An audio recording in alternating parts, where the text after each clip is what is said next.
سلامونه ملګرو، نیکی هیله احترامات. امید دی چې ټول روغ جوړ ویرته ملګریو. نن راغلی یو د موږ سره یو ولما دی او موږ ملګری دی ثاقب صاحب چې دی د اردو خلیق کو او دا موږ سره په دې محفل کې نن شریک ته یو دنه موږ څه کلم وروي تو سره اوسئ. ثاقب صاحب یو غزل به در سره شریکم چې उसे जो मैं देख रहा था कोई ख्वाब था, उसे जो मैं देख रहा था कोई ख्वाब था, उसका सिर्फ चेहरा ही तो बेनकाब था। उसे जो मैं देख रहा था कोई ख्वाब था, उसका सिर्फ चेहरा ही तो बेनकाब था। किसी ने पूछा कौन है ये जनाब, किसी ने पूछा कौन है ये जनाब, उसे क्या बताता मैं तो लाजवाब था। दिल ने कहा देख लो से दिमाग ने कहा जाने दो, दिल ने कहा देख लो से दिमाग ने कहा जाने दो, ये कश्मकश मेरे लिए गज़ाब था। दिल ने कहा देख लो से दिमाग ने कहा जाने दो, ये कश्मकश मेरे लिए गज़ाब था। किसी बंधन में नहीं बांधना चाहिए था उसे, किसी बंधन में नहीं बांधना चाहिए था उसे, अभी तो कलियों से निकला हुआ गुलाब था। किसी बंधन में नहीं बांधना चाहिए था उसे, अभी तो कलियों से निकला हुआ गुलाब था।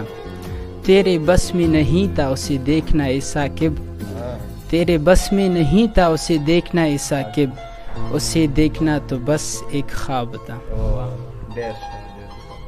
او ملګرو د څو شعري نظر ډالۍ کوه د ملګري په فرمایش سره چې واوایه مطربه د اوده زړګي ته سور راواړوه، واوایه مطربه د اوده زړګي ته سور راواړوه او روح مې چې پرې مست شي د خمار نه سوې اور راواړوه. واوایه مطربه د اوده زړګي ته سور راواړوه، روح مې چې پرې مست شي د خمار نه سوې اور راواړوه. او راز باندې د عشق د دې دور څوک پوهیږي نه، راز باندې د عشق د دې دور څوک پوهیږي نه، راوله منصور د سویلوې کوه تور راواړوه.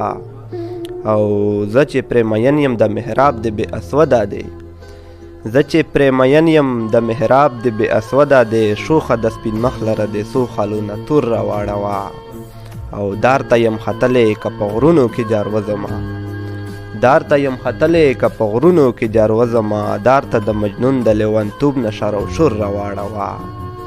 او زړه مې باغي شوی د باغي اشنا طلب کوي، زړه مې باغي شوی د باغي اشنا طلب کوي، زلفو کې صنمه لیوني زړه ته ټکور راواړوه.